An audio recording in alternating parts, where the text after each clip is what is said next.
पालघर जिल्ह्यातील डहाणू तालुक्यातील सारणी येथील गर्भवती महिला पिंकी डोंगरकर हिचा उपचाराअभावी बाळासह मृत्यू झाल्याच्या दुर्दैवी घटनेची दखल आमदार गावित यांनी घेतली आणि त्यांनी कासा रुग्णालयाची पाहणी केली। यावेळी गर्भवती महिला आणि बालकांसाठी स्त्रीरोग तज्ञ व बालरोग तज्ञांची नेमणूक तातडीने करावी अशी सूचना जिल्हा आरोग्य अधिकाऱ्यांना त्यांनी केली।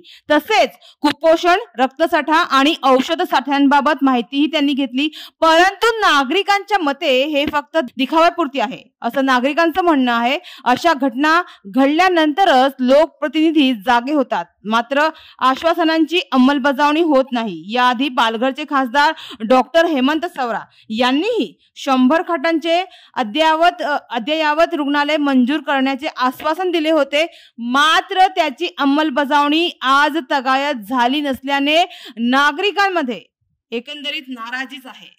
डहाणू तालुक्यातील कासा येथील ग्रामीण भागातील रुग्णांसाठी असलेल्या एकमेव 50 खाटांच्या उपजिल्हा रुग्णालयाच्या सध्याच्या अपुऱ्या सोयी सुविधांमुळे रुग्णांची मोठी गैरसोय होत आहे। या पार्श्वभूमीवर स्थानिक आमदार राजेंद्र गावित यांनी 100 खाटांचे अद्ययावत रुग्णालय मंजूर करण्यासाठी प्रयत्न करू असे आश्वासन दिले आहे। मात्र यापूर्वी देखील अनेक लोकप्रतिनिधींची अशी आश्वासने पोकळ ठरत असल्याचं नागरिकांचं म्हणणं आहे।